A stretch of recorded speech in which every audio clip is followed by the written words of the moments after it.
Hold up, wait a minute. We got some breaking news. Some breaking Girardi news, everybody. That just hit the presses per Law 360 on Tuesday evening, rather, while everyone was out voting or tweeting and complaining about the election and the votes from the election. And, I mean, listen, I feel like every time there's an election day, people are always going to find something to complain about.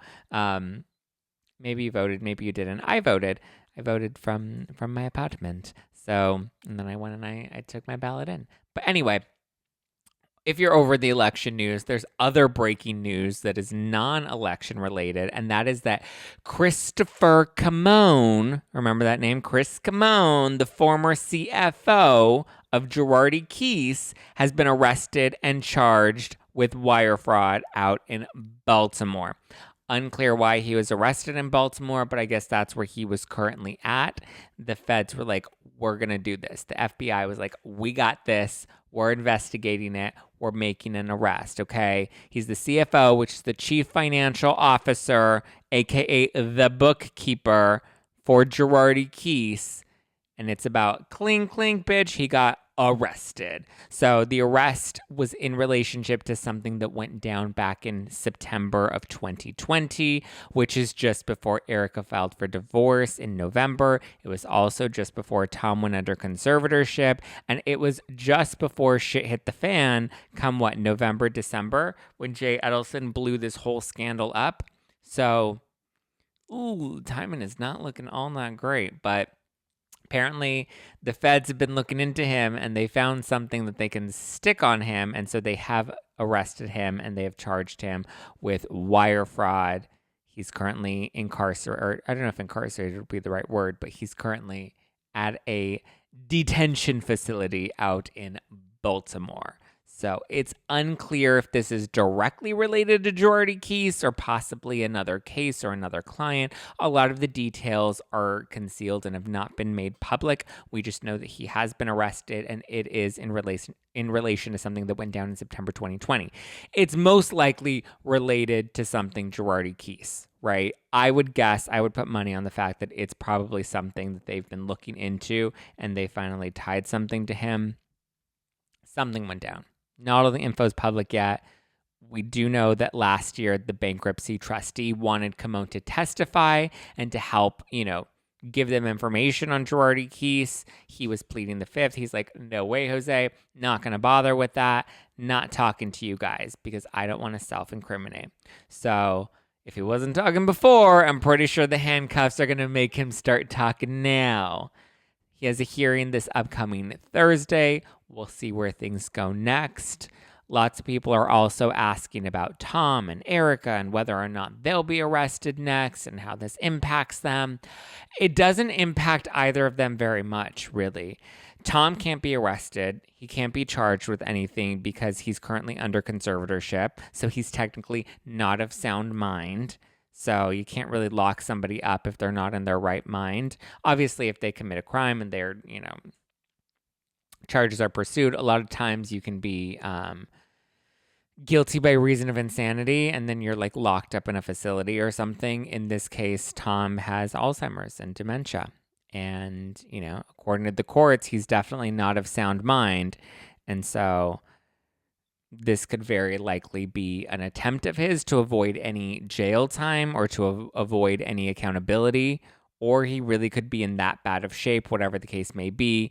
His attorney, his conservator, his brother, has already made it clear that he's not in his right mind. So if anything, if you put him under oath or if you put him on the stand, he's just going to plead the fifth. He's not going to actually answer anything. And then at this point, if you really do have Alzheimer's or dementia, your only option is to plead the fifth. Otherwise, you're going to be talking some nonsense. So again, I don't know. I'm not a doctor. I haven't evaluated him. I can't say whether or not he really does have it to the degree that he claims or that his conservator is claiming that he does. But it does look like it is his get out of jail free card. I mean, I think he had a really big ego. I think he loved being an attorney. I think he definitely loved the power and influence that he had. So some could argue that this is some sort of imprisonment. The fact that he is no longer able to practice law, the fact that his reputation is completely down the drain, the fact that he's locked up in an assisted care facility. Some people could argue that, maybe that is a form of prison for him. Or he's living his best Florida life. He's retired. He has people that feed him Jell-O, and he's just, doing the damn thing. At this point, I don't know. When it comes to Erika, she never worked at the law firm. She never had any fiduciary responsibility to anyone at or connected to the law firm.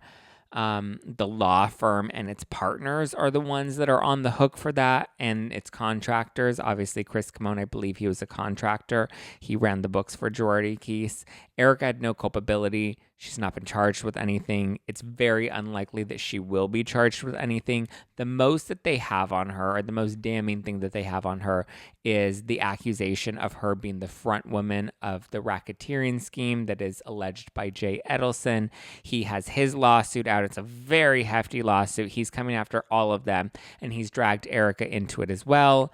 I've always thought that the accusation was a little flimsy to say that she was the front woman and that she was probably the front woman, or that it's possible that she was the front woman unknowingly and that her only job was to just project wealth. I think it's common. If you're cast on a show called The Real Housewives of Beverly Hills, that's a show about affluence and luxury, then of course you're going to flaunt your money, right? It's what all the housewives do. It's kind of, par for the course. I don't think that it was part of a scheme to, project Tom as wealthy in an attempt to deflect from his shady dealings at the firm. I don't believe she had any idea about what was going on at the firm. And I actually don't think she cared what was going on at the firm, because she was just living her own life, I've always thought the accusation was flimsy and really just a PR grab, right? I think it's smart on Edelson's end to use her, for the PR attention aspect of it, because it's getting more interest, it's getting more eyes on the case. I don't think they'll end up tying anything to her. They're just saying, she was the face behind the operation, and that all the men used her as like a mascot. They propped her up, and she was the mascot to make it look like Tom Girardi was successful. Meanwhile, they were running all the, the shady dealings behind the scenes, and she didn't know anything about it. She was pretty. She was a young trophy wife. I don't think she asked any questions. I don't think she actually really cared. She was living her life. I don't think her and Tom had that deep of a relationship. I think it was a very transactional relationship. It was probably a lot better when she was a lot younger. And then eventually, as she started to gain her own sort of fame, I think she became a lot more independent and didn't really need Tom as much. And I think Tom probably had his little side hose on the side. He had Trisha A. Bigelow with her new butt in her beach house, and he was living his best life with her. And she was like, yeah. And he was like, yeah. Ha ha ha ha ha. Let me pop another Viagra and I'm good. So how will Camone's arrest affect Erika? I don't think it really does, unless he has any sort of information that can incriminate her in some way. I think that's unlikely because, again, she never actually worked there. I would imagine her and Camone didn't have many interactions, if any, other than being like, hey, Chris, here's another invoice for, my new It's Expensive to Be Me music video. I don't think that they would have had much overlap. Camone was the bookkeeper at Girardi Keese, so I would imagine him and Tom would have to have spoken intimately. Camone signed off on all of the transactions. Camone knew where the money was going from, knew where the money was coming from. He knew where the money was going. He was in charge of the books with Tom. Camone also benefited from all of this because he got a cut of things, right? So again, unless he has anything that can actually incriminate her, I think if anything, his arrest will be able to hold the real power players accountable. And if anything, probably relieves Erika, because they're like, either they're going to try to pin something on her, but I don't think they can pin anything on her that wouldn't come back to bite them, because they were all the ones that were actually in on all of this. You can't say she was signing the checks because she was never in the law firm. And unless her signature is on some of the checks, you can't say that she knew any of the stuff, right? Whereas Camone had to sign off on this stuff. He was the one in charge of all of this stuff with Tom. So if anything, Camone and Tom are probably the most culpable. And if anything, I think he'll probably direct his attention towards Lyra or Keith Griffin. I think he'll probably throw them under the bus, Or it's very likely that the strategy then becomes, let's throw it all off on Tom, because we know if we put it all off on Tom, nothing's going to happen to Tom. Nothing can happen to Tom because he's under conservatorship. So if that may be a strategy that I can see them playing as well, is it was all Tom. And then that would kind of help. They would be able to not really throw him under the bus because somebody would be able to take the fall for it, and it's somebody that can't really be held accountable. So they're all kind of still protecting each other at the end of the day. I would imagine Camone's going to try to cut a deal, especially the first to be arrested. Usually that's where they start. He has the most culpability, so I would imagine he would want to go after some of the other bigger players. And I imagine Keith Griffin and David Lira will be the next on the target list. We also had DiNardo, sorry. DiNardo, who was one of the lenders that is apparently also looped in on all of this because he kept giving Tom money, knowing that Tom wasn't paying back these loans, but yet he kept giving Tom loans. That's also a little fishy. So it's possible that like DiNardo is mixed in this in some weird way as well. We'll have to see, but I guess this is a start and it's a movement, and we'll just have to see how it all plays out. But this is all criminal now. We're not like, we'll see how this impacts all of the civil lawsuits.